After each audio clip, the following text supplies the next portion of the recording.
खबर हल्द्वानी से है। हल्द्वानी तशद्दुद में अब तक 5 मुलजिम गिरफ्तार हो चुके हैं। 60 से ज्यादा हिरासत में लिए गए हैं। तशद्दुद के बाद सिक्योरिटी के पुख्ता इंतजाम किए गए हैं। 7 मजिस्ट्रेट को तैनात किया गया है। पूरे इलाके को 5 सुपर जोन में बांट दिया गया है। बनभुलपुरा में इंटरनेट बंद है और अभी कर्फ्यू भी जारी रहेगा। शहर के दूसरे इलाकों में इंटरनेट सेवा बहाल कर दी गई है। वाज़ेह रहे कि बनभुलपुरा में जिस तरीके से बनभुलपुरा में तशद्दुद हुआ था और वहां पुलिस के साथ टकराव हुआ था एक खास तबके का, उसके बाद से लगातार बनभुलपुरा में सिक्योरिटी फोर्सेस यहां तैनात कर दी गई है। सिक्योरिटी के लिहाज से 7 मजिस्ट्रेट को भी तैनात किया गया है। सिक्योरिटी के पुख्ता इंतजाम किए गए हैं। इजाफी फोर्स भी यहां लगाई गई है। 4 पीएससी की कंपनियां भी तैनात की गई हैं और नीम फौजी दस्तों की डिमांड भी स्टेट गवर्नमेंट के जरिए सेंटर से की जा रही है।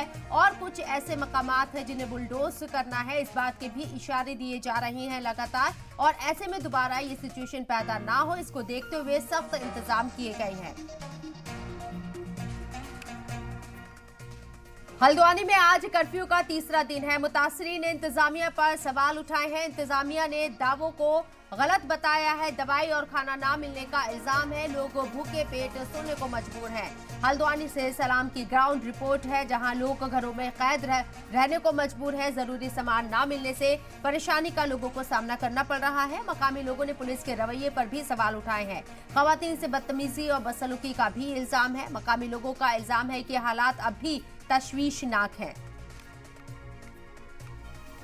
तो ग्राउंड रिपोर्ट अब तक हल्द्वानी से हम पहुंचा रहे हैं और यहां के मकामी लोगों के जरिए इंतजामिया के ऊपर कई संगीन इल्जाम आयद किए गए हैं। आज तीसरा दिन है, मुसलसल यहां कर्फ्यू लगा हुआ है। ऐसे में लोगों को जो बुनियादी चीजें हैं, जरूरत का सामान है, वो ना मिल पाने से लोगों को परेशानी का सामना करना पड़ रहा है। सैयद मुबशिर हमारे नुमाइंदे हमारे साथ लाइव मौजूद हैं, उनका रुख करते हैं। सैयद मुबशिर, ग्राउंड जीरो पर आप मौजूद हैं।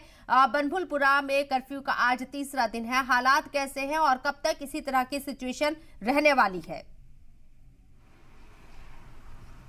बिल्कुल शबनम, देखिए जिस तरीके से पिछले 72 घंटों से यहाँ पे हालात जस के तस हैं, पुलिस प्रशासन के ऊपर जिम्मेदारी ये है कि इस हालात को और बेहतर बनाया जा सके, आम जिंदगियाँ पटरी पर आ सके। लेकिन पटरी पर आने के लिए भी कहीं ना कहीं जद्दोजहद करनी पड़ रही है। उसके पीछे की वजह यह है कि अभी हल्द्वानी के दूसरे इलाकों में तो कर्फ्यू में ढील दे दी गई है, कर्फ्यू हटा लिया गया है, लेकिन हल्द्वानी के आसपास का जितना एरिया है वो पूरी तरीके से सील किया गया है। पैरामिलिट्री फोर्सेज हो, पूरे नाकेबंदी की गई है, छावनी में तब्दील है कि किसी तरह की और दिक्कत ना हो। उसके लिए आज आपको बता दें कि जमीयतुल उलमा हिंद की भी टीम बनभुलपुरा पहुंची है और मकामी लोगों से बात करने की कोशिश की है, लेकिन अभी उनसे बात नहीं हो पाई। वहीं दूसरी तरफ अगर बात की तो एसएसपी से मुलाकात करने के लिए पहुंचे थे। हालांकि अभी ये भी वाज़ेह नहीं हो पाई कि एसएसपी से क्या बात हुई है, क्या नहीं बात हुई और किस तरीके के आगे की कार्रवाई होनी है। लेकिन वहीं पुलिस की कार्रवाई में अब तक 9 लोगों की गिरफ्तारी हो चुकी है और तकरीबन 20 के आसपास लोगों को डिटेन किया जा चुका है। लेकिन सबसे अहम चीज़ जो हमारी ग्राउंड रिपोर्ट है, जो हमने ग्राउंड पर जाकर आम लोगों से बात की, हालांकि मीडिया को इनसे बहुत ज़्यादा दूर रखा गया है। जिस इलाके में पूरा तशद्दुद हुआ उस इलाके से मीडिया को अब 2 किलोमीटर दूर रखा, किसी को आने जाने की इजाज़त नहीं है। जो लोग बीमार हैं, अस्पताल जाना है, जिनको दवाइयाँ नहीं हैं, उनको लेके आने रहते हैं। कुछ लोगों को तो जाने की इजाज़त दी गई, लेकिन मैक्सिमम लोग जो हैं, ज़्यादातर जो लोग हैं वो अपने घरों में कैद हैं।